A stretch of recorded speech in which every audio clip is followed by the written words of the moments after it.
Sejarah ternyata juga mencatat kita tidak pernah kurang dari 80-an% angka yang relatif tinggi dibanding dengan kabupaten-kabupaten yang lain. Itu situsnya sempat down gitu karena saking banyak yang mengakses gitu ya. Dan alhamdulillahnya hasil perhitungan dari semua lembaga ini juga angkanya itu kurang lebih sama. Kalau kemarin penyelenggara pemilunya muda, itu saya hormat, itu saya senang. Saya senang sekali. Masih muda-muda. Termasuk KPU-nya Pak Joko. Oh, udah KPU senior. Udah. Tapi kalau di KPPS muda-muda loh, Mas. Saya mulai muda-muda. Baru kali pertama menjadi anggota KPPS. Apa Mas Bagas yang tidak diatur oleh politik, Mas? Apa ya? Apa Mas? Ada nggak? Kayaknya. Saya mencatat ada 2, Mas. Oh, ada ternyata ya. Orang jatuh cinta. Nggak boleh dia, nggak bisa diatur.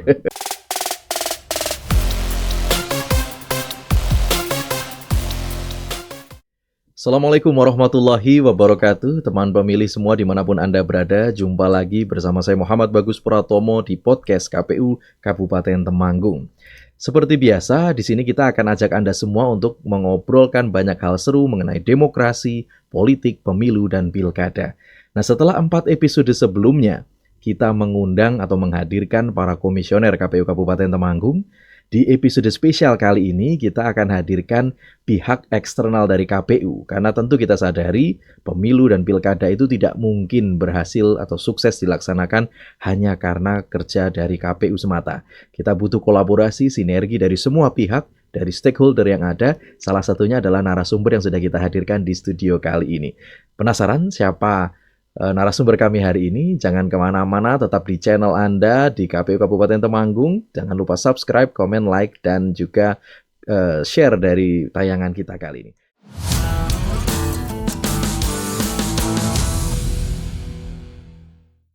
Baik, langsung saja kita akan hadirkan di sini Bapak Djoko Prasetyono, Kepala Badan Kesatuan Bangsa dan Politik Kabupaten Temanggung. Assalamualaikum Pak Djoko. Waalaikumsalam warahmatullahi wabarakatuh.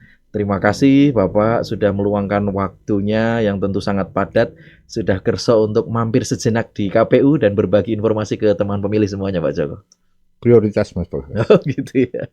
Baik, terima kasih. Tadi seperti yang saya sampaikan Pak Djoko, bahwa tentu saja pemilu dan pilkada kemarin yang alhamdulillah sukses tanpa ekses di Temanggung ini juga merupakan satu hasil kolaborasi bersama antara KPU dengan pihak pemerintah daerah Kabupaten Temanggung, khususnya dalam hal ini Kesbangpol ini yang selalu banyak kita berkoordinasi.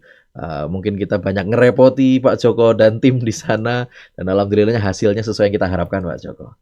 Seperti apa ini kemudian kesan-kesan dari Pak Djoko, hal-hal apa yang kemudian menarik dari perjalanan tahapan pemilu dan pilkada kemarin yang baru saja ini berakhir, mungkin baru beberapa bulan yang lalu Pak? Mas Bagas dan para pemirsa obsesi semua yang saya hormati, bercerita pemilu bagi saya sekarang ini kita hanya satu hal yang patut kita catat, yaitu kita bersyukur demokrasi di Kabupaten Temanggung telah berjalan dengan baik, aman, lancar. Kita patut bersyukur. Ternyata kita punya peserta pemilu yang luar biasa. Kalau kita bercerita tentang pemilu kada, kita punya 3 calon yang didukung oleh partai politik pastinya, yang luar biasa, yang bisa mendukung atmosfer terciptanya pemilu yang baik. Yang pertama, saya pasti bersyukur sekali dan wajib kiranya kita berterima kasih kepada para peserta. Mau calon bupati, wakil bupati, yang diusung oleh partai politik. Kita patut bersyukur beliau-beliau adalah orang-orang terbaik di Kabupaten Temanggung dan mendukung kita menciptakan pemilu yang damai dan berkualitas. Yang pertama sekali lagi pasti kita bersyukur pada Allah SWT bisa berjalan dengan baik. Yang kedua, kita patut rasanya berterima kasih kepada para peserta pemilu. Para peserta pemilu memberikan pembelajaran bagi kita untuk bisa mensikapi perbedaan itu dengan biasa-biasa saja. Kita harus bersyukur, saya melihat calon-calon pada waktu itu dan sampai sekarang, ketika beliau-beliau ini bertemu, situasinya damai, situasinya penuh kebersamaan. Kemarin mereka memang berkompetisi, tapi sekarang mereka bersatu padu membangun Temanggung. Jadi yang pertama pasti kita bersyukur, yang kedua ucapan terima kasih pada para peserta pemilu.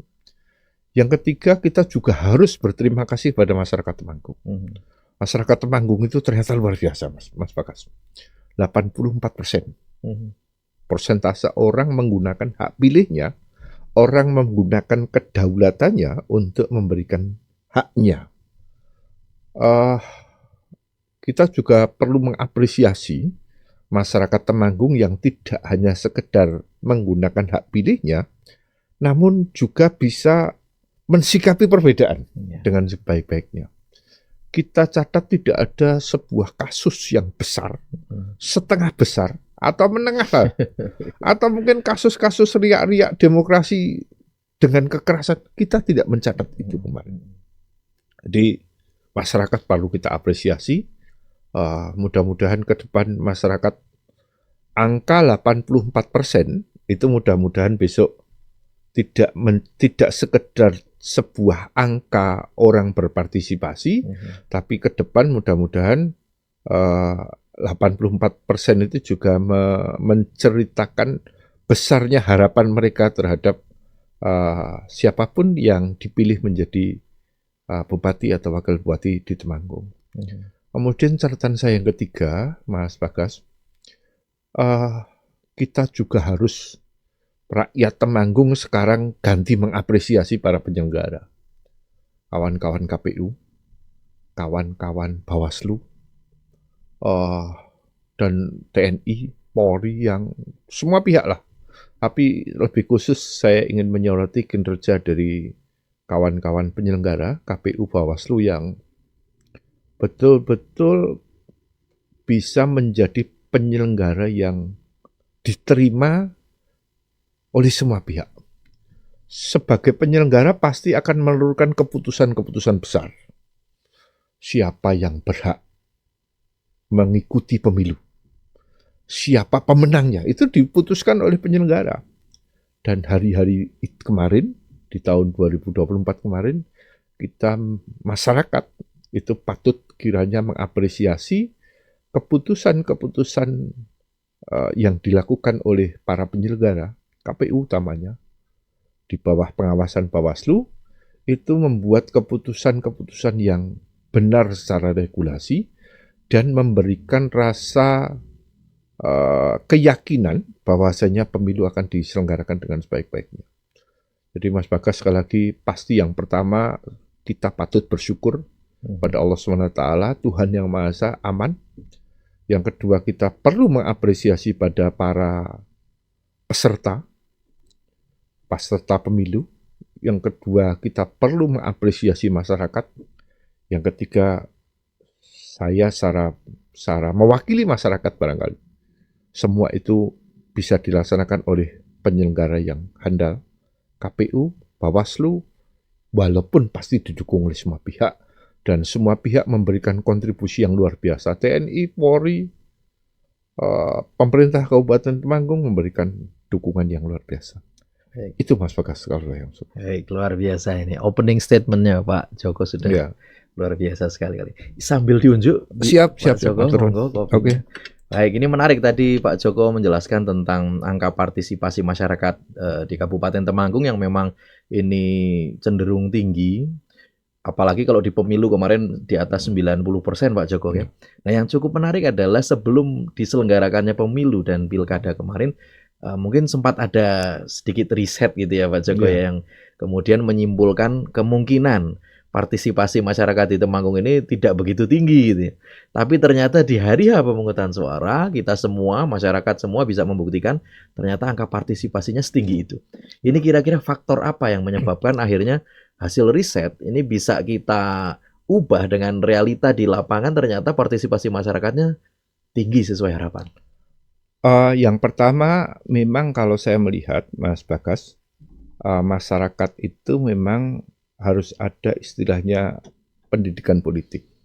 Pendidikan politik itu adalah penyadaran, peningkatan kemampuan, kesadaran masyarakat untuk menggunakan hak dan kewajibannya. Itu pendidikan politik.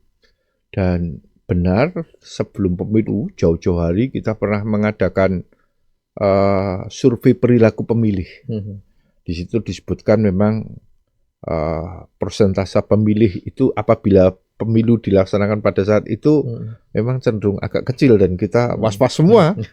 Kita penyelenggara pemilu berdiskusi bagaimana kesadaran masyarakat untuk bisa hadir itu berjalan dengan baik. Alhamdulillah memang iya, tapi faktor-faktornya bagi saya memang yang pertama memang kita harus mempunyai istilahnya keyakinan bahwasanya masyarakat itu, masyarakat Temanggung pada khususnya, itu memang masyarakat yang luar biasa, merasa memiliki sebuah istilahnya pemerintahan itu. Sejarah ternyata juga mencatat kita tidak pernah kurang dari 80% angka yang relatif tinggi dibanding dengan kabupaten-kabupaten yang lain. Ini merupakan modal, dan terbukti masyarakat Temanggung tetap mempunyai harapan. Bagi saya, orang memilih itu berarti dia punya harapan. Nah, angka yang sedemikian tinggi itu karena masyarakat Temanggung punya harapan bahwasanya adanya pemilu itu akan menjadikan kehidupan masyarakat menjadi lebih baik. Itu saya melihat yang pertama, kita tidak boleh melupakan peran dari masyarakat. Yang kedua, faktor yang lain adalah ternyata kalau sudah menjelang pemilu, Mas Bagas, itu ternyata dinamikanya terus tinggi.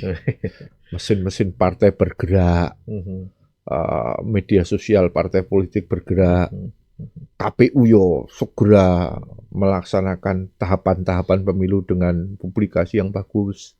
Sehingga saya melihat ya kombinasi banyak hal, masyarakatnya hebat, penyelenggaranya hebat, pemerintah daerah juga mendukung. Saya kok melihat mudah-mudahan lah ke depan, hari-hari ke depan, penyelenggaraan demokrasi di Kabupaten Temanggung ini membawa optimisme. Sekali lagi, bagi saya angka orang datang ke pemilu itu mengandung makna mereka, rakyat ini mempunyai harapan bahwasanya ke depan akan menjadi lebih baik. Dan insya Allah mudah-mudahan kita patut kita patut bersyukur, dan mudah-mudahan harapan-harapan masyarakat terkait dengan adanya pemilu yang membawa kebaikan bagi masyarakat akan diwujudkan oleh siapapun yang kita tunjuk menjadi wakil-wakil kita, atau yang kita tunjuk menjadi pemimpin kepala daerah di Kabupaten Temanggung. Baik.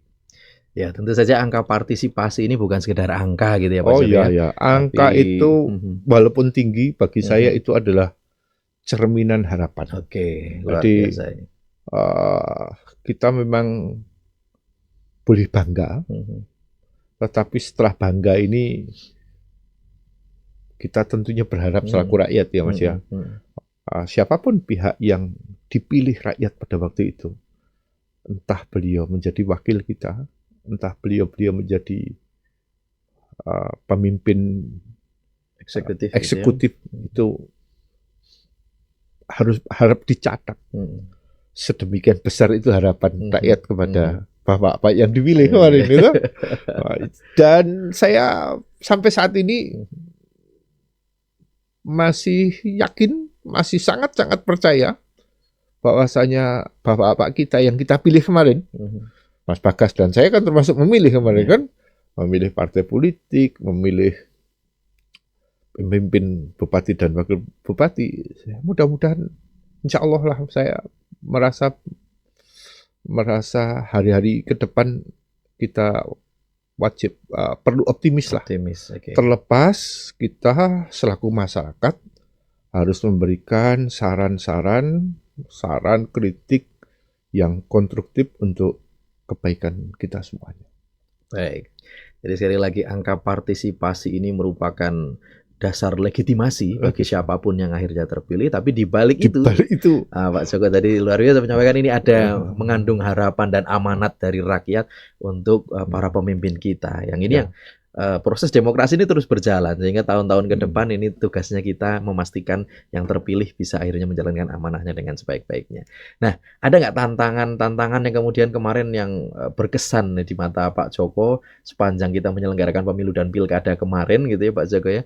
Karena kan tentunya untuk mengupayakan pemilu dan pilkada yang sukses, yang sesuai harapan, yang akhirnya tanpa ekses, ini pasti di baliknya ada kerja keras yang kemudian dilakukan oleh kita semua, bukan hanya KPU tapi juga teman-teman di Kesbang. Apakah ada cerita-cerita yang menarik, tantangan yang ditemui di lapangan, Pak Joko? Pemilu itu kan bukan sekedar nyoblos, tetapi sebelum nyoblos itu udah ada rangkaian yang panjang. Benar seolah-olah pemilu itu ya pada hari H itu.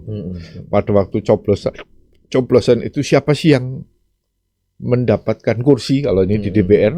Siapakah sih yang menjadi bupati atau wakil bupati? Tetapi sekali lagi pemilu itu bukan pada hari hanya kita melakukan hak pilih kemudian dihitung itu. Namun demikian sekali lagi itu adalah proses yang panjang. Jadi kalau kita cerita ya kita tidak bisa cerita parsial karena itu merupakan sebuah rangkaian yang panjang. Cuma yang asik begini Mas Bagas.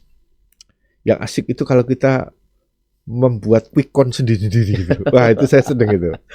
Quick count-nya sendiri kemudian saling mencatat itu ternyata ada bagi saya itu adalah bagian dari ya keterlibatan kita untuk demokrasi, sehingga ada masyarakat yang tanya ke sana kemari, ada tanya ke KPU, tanya ke Kesbangpol, tanya ke Humas Pemda, bahkan itu aplikasi apa itu dulu Sirekap itu sampai hang gitu kan, semua orang tanya. Bagi saya itu baik, dan beberapa catatan bagi saya.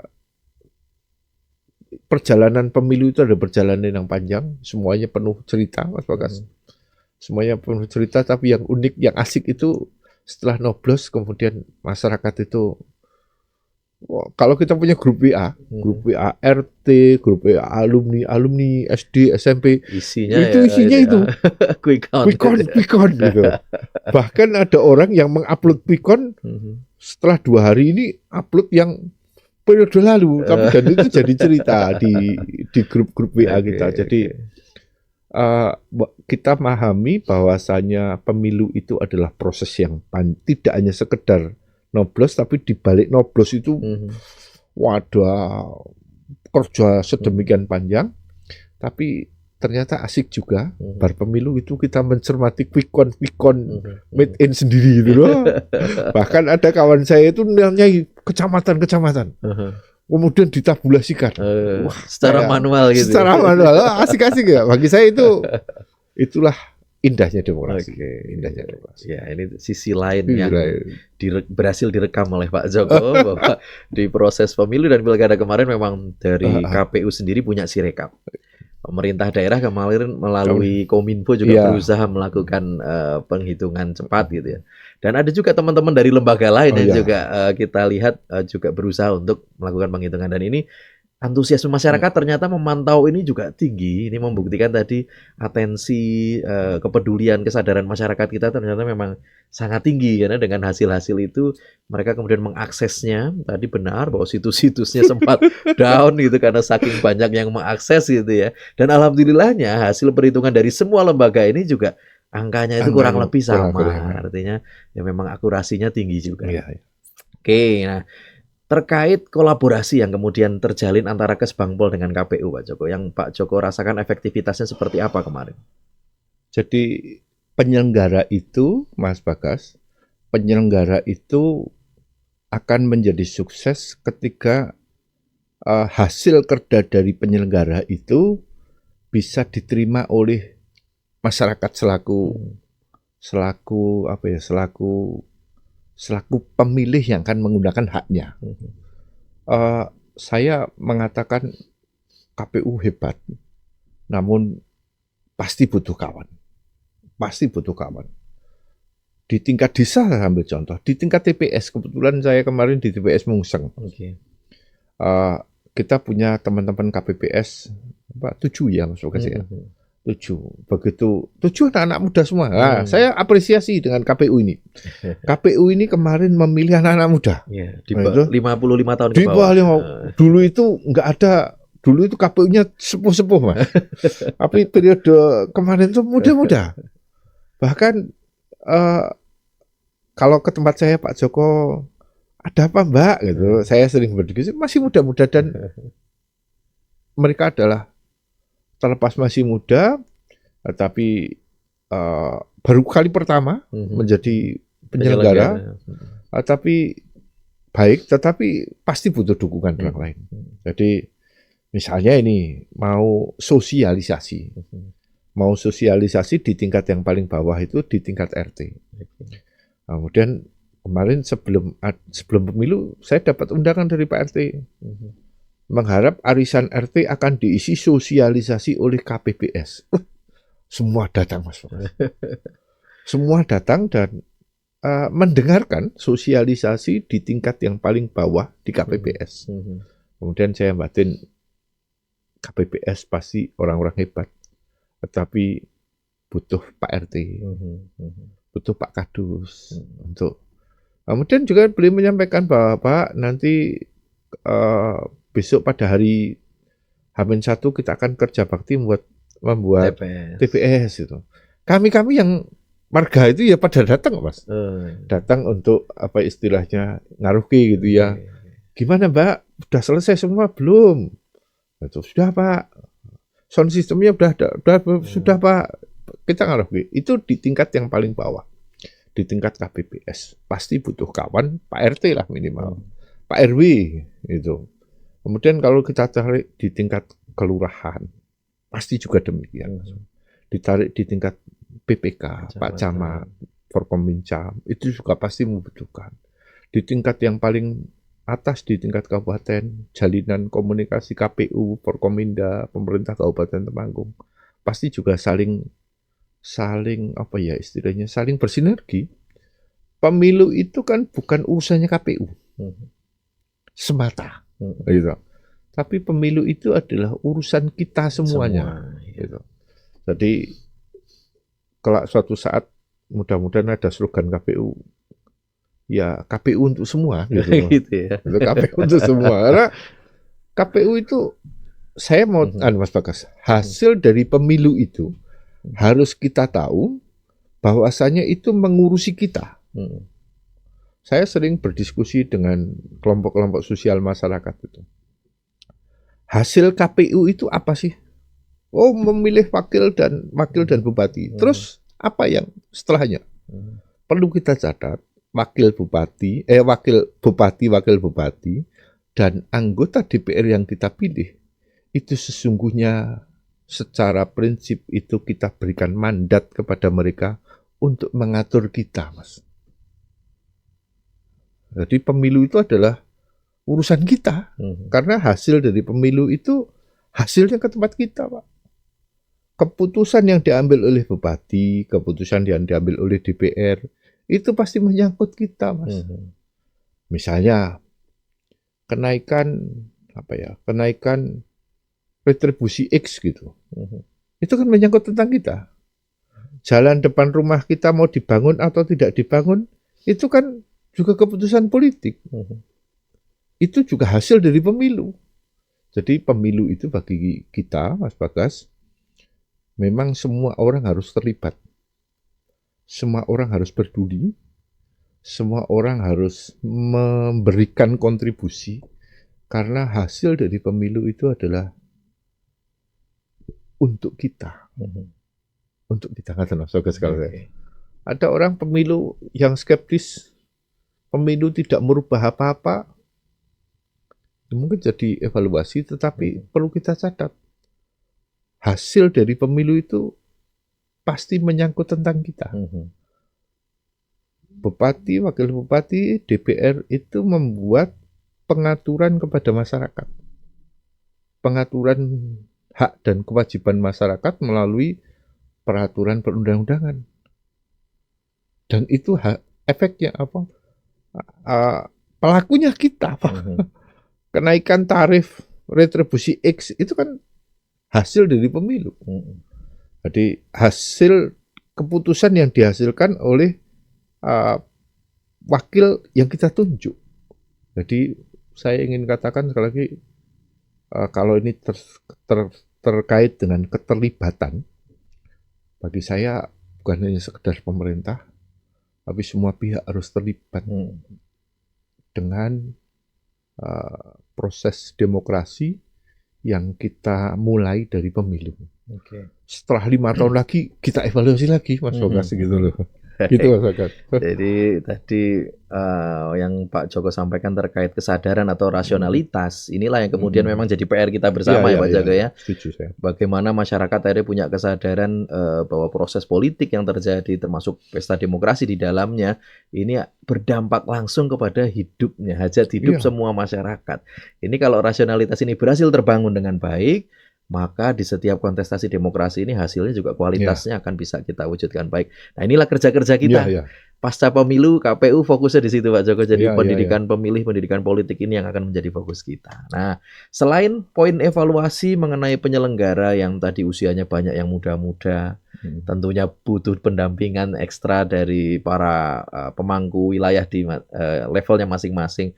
Apakah ada lagi catatan-catatan evaluatif lain Pak Joko yang Pak Joko temukan di 2024 kemarin demi semakin baiknya pemilu dan pilkada di 2029 Pak Joko? Begini Mas Bagas, yang pertama kita melihat kalau kemarin penyelenggara pemilunya muda, itu saya hormat, saya senang, saya senang sekali, masih muda-muda. Termasuk KPU-nya Pak Joko. Oh, udah KPU senior, udah. Tapi kalau di KPPS muda-muda loh Mas. Saya mulai muda-muda. Baru kali pertama menjadi anggota KPPS, itu saya senang. Masih mahasiswa itu.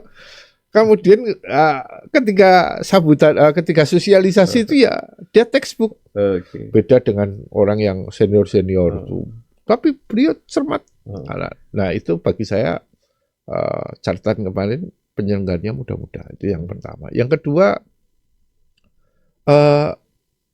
kita melihat kemarin itu pemilu bupati itu di pemilu kepala daerah gabung antara bupati dan gubernur. Kemudian kita melihat kemarin ada untuk pemilihan legislatif itu kita gabungan 5 DPR provinsi, kabupaten, provinsi, anggota DPD, DPR pusat dan presiden. Nah, sebetulnya kita masih terus berproses ya Mas Bagas ya. Apakah pemilu tahun 2030 Mas Bagas? 2029 itu akan seperti ini, gitu toh. Apakah mau seperti ini lagi gitu loh. Ya bagi saya sistem ini sekali lagi kita ikut saja Mas Bagas, tetapi monggo silahkan dicari format yang terbaik. Pada dasarnya kita selaku masyarakat itu bayangan saya ya kita mengikuti saja formatnya seperti apa. Hanya beberapa catatan kami memang pemilu legislatif berbarengan dengan presiden. Hasil mendasari hasil pemilu sebelumnya masyarakat ternyata bisa menerima. Gubernur dan wakil gubernur paketnya kemarin. Tapi siapa tahu besok 2029 itu bupati, gubernur, presiden ya. Kita nggak tahu juga gitu. Tapi kita ikut. Tapi itu biarlah diputuskan oleh para wakil-wakil kita. Catatan saya sekali lagi, saya berharap seluruh pihak, partai politik, pemerhati masyarakat, tokoh-tokoh masyarakat, tokoh-tokoh agama itu mendorong untuk masyarakat bisa mewujudkan kedaulatannya dengan baik, Mas. Jadi pemilu itu kan substansinya perwujudan kedaulatan. Orang berkedaulatan itu orang yang merdeka. mohon maaf tidak orang yang dibayar, betul. Tapi merdeka dalam menggunakan hak pilihnya. Tidak transaksional. Tidak gitu. transaksional. Nah, mudah-mudahan hari catatan kita, mudah-mudahan ke depan lah. Mudah-mudahan ke depan masyarakat itu sadar akan haknya, sadar bahwasanya dia itu mempunyai kedaulatan. Kedaulatan itu kan standar sosial yang paling tinggi. Saya berdaulat, saya merdeka. Itulah pemilu, perwujudan kedaulatan. Nah, catatan kami, Mas Bagas, mudah-mudahan ke depan rakyat itu bisa lebih memuliakan kedaulatannya, gitu ya. Sehingga transaksional misalnya, transaksional itu bisa ya, terkurangi dengan kesadaran bahwa masyarakat itu berdaulat, masyarakat itu merdeka, masyarakat itu punya pendapat, masyarakat itu punya pilihan yang betul-betul merdeka dan dia tuangkan dengan memilih partai, presiden, gubernur, bupati dengan berdaulat. Itu catatan saya, Baik. Mudah-mudahan gitu ke depan. Itu tantangan semua pihak ya, Mas. Jadi bagaimana rakyat itu bisa berdaulat? Apakah suara kemarin adalah suara kedaulatan rakyat yang betul-betul real? Itu juga menurut hemat saya harus ya, walaupun sudah terjadi, mereka rakyat sudah apapun yang terjadi 80 sekian persen itu sudah memberikan kedaulatannya. Cuma mari kita dorong rakyat untuk apa ya, Mas Bagas ya, bisa membawa kedaulatannya gitu dengan memilih. Baik. Nah, gitu, Mas. Jadi tadi poin pertama adalah memang tantangan kita semua kemarin, tahapan yang beririsan itu Pak Joko antara pemilu dan pilkada. Yang ini energinya memang jadi luar biasa sekali. Tadi harapannya Pak Joko yang poin pertama bisa jadi malah digabung semuanya. Atau mungkin ada jeda yang lebih panjang lagi antara pemilu dan pilkada ini. Tentu sudah ranahnya regulasi di level atas, nanti kita coba pantau seperti apa kemudian perkembangan dari aturan regulasi yang informasinya sih undang-undang pemilunya juga akan ada revisi nih Pak. Mudah-mudahan nanti ada kabar baik untuk kita semuanya. Dan yang kedua tadi bagaimana meningkatkan rasionalitas pemilih, bagaimana pemilih bisa menyadari kedaulatannya dan akhirnya tadi menghindari money politik dan sejenisnya seperti itu ya. Nah, terkait ini artinya kan perlu dibangun kesadaran di tingkat masyarakat. Harapannya ke Kesbangpol terhadap KPU, kerja-kerja KPU ke depan ini seperti apa untuk mewujudkan itu Pak Joko? Atau ada yang bisa kita kolaborasikan lagi nih jangan-jangan? Pendidikan politik itu kan pendidikan yang tidak akan ada akhir, Mas. Karena pendidikan kesadaran warga masyarakat akan hak dan kewajibannya untuk bersama-sama membangun negara. Itu kan tugasnya ada akhir, Mas Bagas. Tugas yang tidak akan pernah berhenti karena dinamikanya pasti juga terjadi perubahan. Oleh karena itu, bagi saya KPU pasti bukan satu-satunya pemegang tugas itu. Tapi tugasnya tetap penting, Mas. Gitu ya. Itu tugasnya tetap luar biasa. KPU itu begini, menyadarkan orang hak dan kewajiban dalam berbangsa dan bernegara. Itulah pendidikan politik, Mas. Itu memang bukan satu-satunya tugas KPU. Namun KPU memegang tugas yang melekat. Orang yang paling pas berbicara pendidikan politik ya pemerintah daerah melalui kantor Kesbangpol gitu misalnya.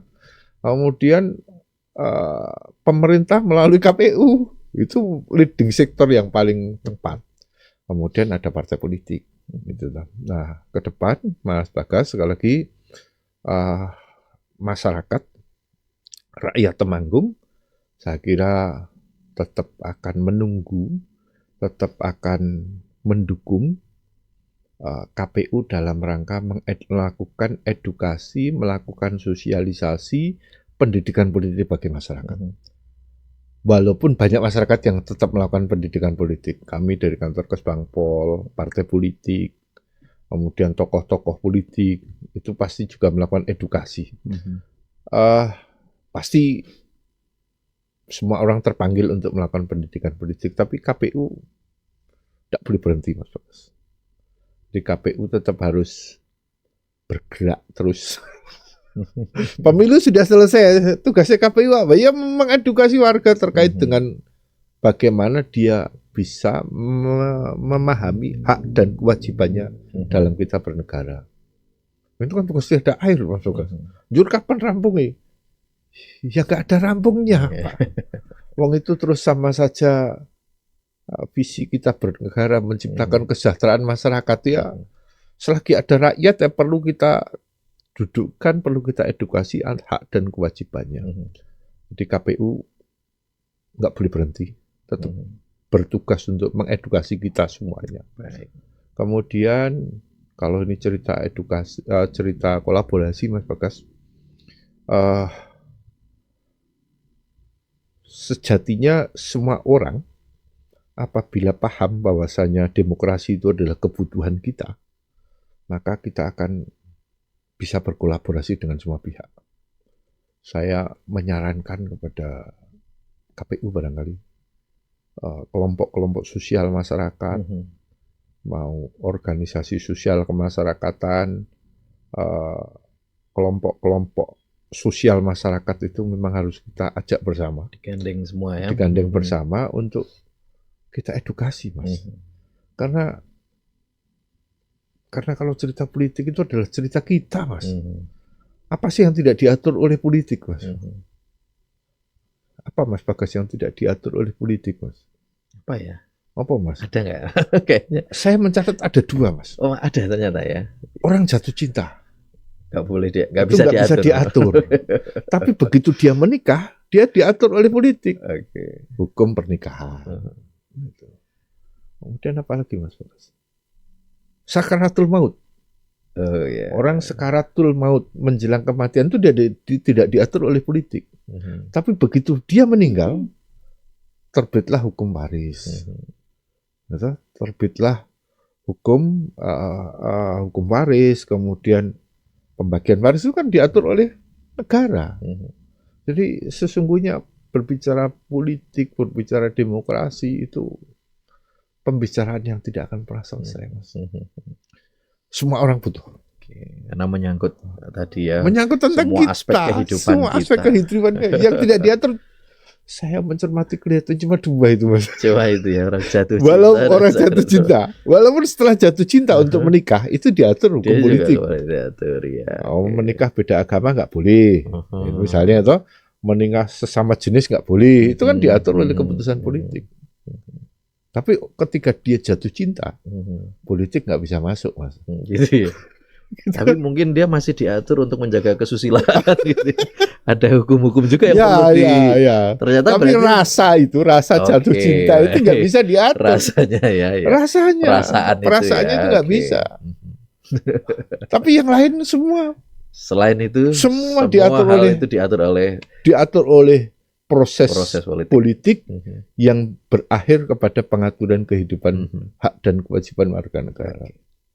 Baik, luar biasa. Ini sepertinya sangat mencerahkan podcast kita kali ini.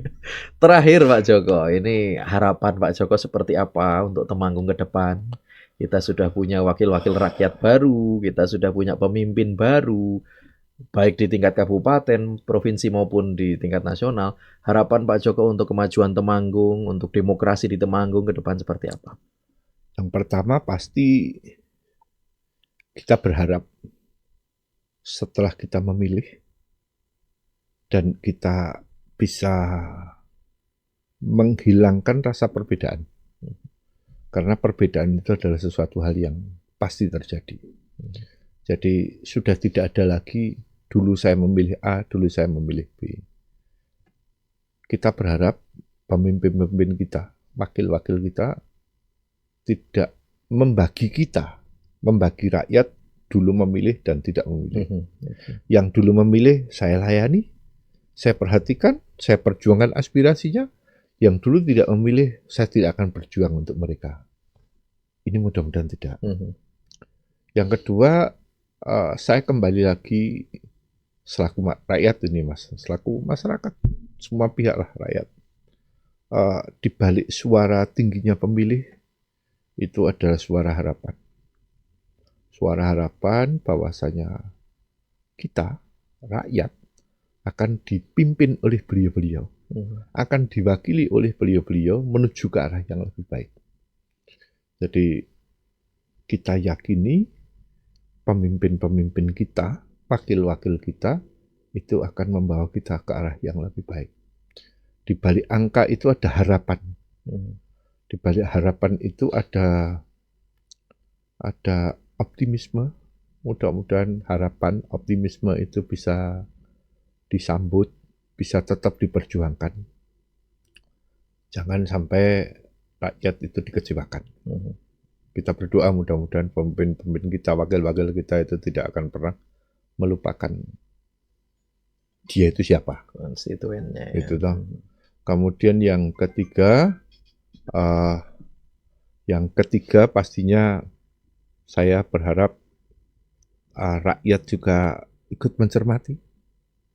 Kalau pemimpin kita baik, berikan dia dukungan. Kalau pemimpinnya jelek, berikan dia kritik. Kalau dia tetap jelek, ya besok nggak usah dipilih. Itulah hukuman demokrasi. Kalau dia baik, pilih. Kalau dia mau meminta dukungan lagi. Tapi kalau dia tidak menyuarakan aspirasi masyarakat, tidak memperjuangkan kepentingan, ya rakyat harus menghukum. Dengan cara apa? Tidak dipilih. Tidak dipilih. Dan ini bagian dari rasionalitas. Dan itu bagian dari rasionalitas kita. Oke. Gitu Mas. Baik, luar biasa. Terima kasih sekali Pak Joko. Yang pertama atas rawuhnya. Siap. Yang kedua atas kolaborasinya yang baik selama ini antara Kesbangpol dengan KPU. Dan kita insya Allah siap untuk digandeng lagi Pak Joko. Siap, Pak. Ini termasuk poster yang ada di belakang kita. Kali ini juga hasil kolaborasi kita Pak Joko ya. Ini suara-suara masyarakat. Anak-anak muda kita, pemilih-pemilih muda kita ya. Itu.